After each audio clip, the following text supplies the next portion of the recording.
facing the police every single day.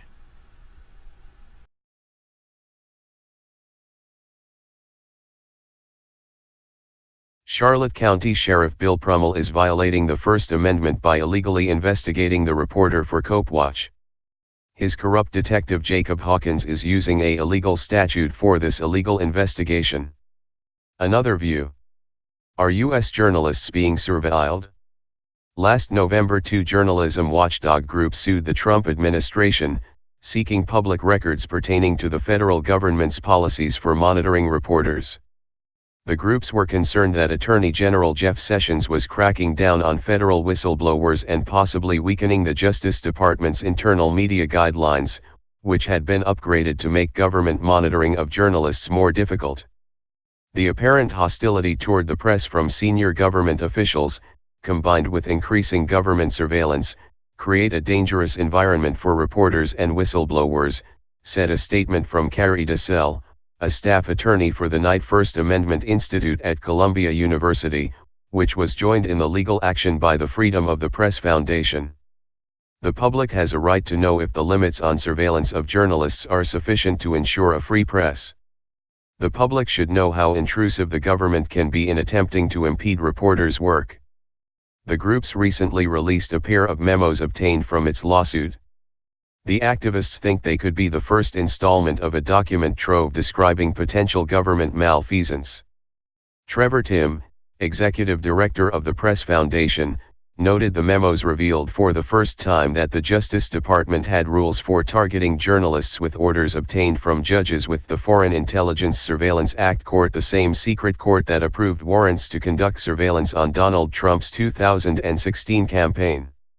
FISA warrants target overseas individuals believed to possess information relative to national security threats. The identity of Americans who interact with them is supposed to be kept confidential, unless there is reason to suspect they are collaborators. But as we've learned since President Trump took over, the government has been less discriminating in excluding Americans who have foreign contacts. But it also seems the groups got a surprise. The Obama administration had crafted the FISA process in 2015 without telling anyone. The fact that these were kept secret during the Obama administration is cause for great concern, Tim wrote. Some observers suggest the guidelines should be viewed positively because the Attorney General or the department's top deputy must approve journalist-related FISA warrant requests. That demonstrates heightened scrutiny for watching reporters.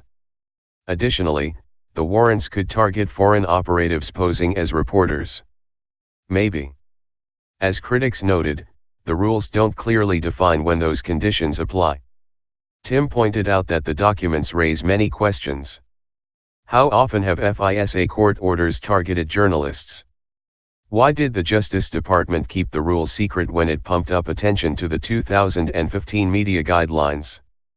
And why does the department keep classified its rules for trailing reporters through national security letters, a similar investigative tool that doesn't require a judge's involvement?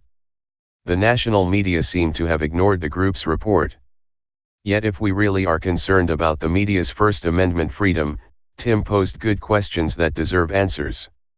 Trump bellows that reporters are the enemy of the people, but we should understand why President Barack Obama believed they sometimes should be treated that way. This editorial first appeared in the Lakeland Ledger. Guest editorials don't necessarily reflect the Herald Tribune's views. Police use who may want to retaliate against him physically. Hey Charlotte County, this is Charlotte County Copwatch, and I just wanted you to know that I am using this stuff under fair use. And also remember to like and subscribe this channel. Also too, keep in mind I do not make any money on YouTube. This is 5 hours work a day, you know, fighting for freedom. And you can donate with PayPal and Patreon. I just want you to think about this. If everybody gives to PayPal and Patreon, Patreon is every month. Actually, PayPal you can do every month. I have 12,000 subscribers. If everybody gives, I can quit quit my regular job and go full-time investigations on Charlotte County and possibly even more and beyond. So just keep that in mind. If everybody helps out, I can go full-time doing this. Thanks.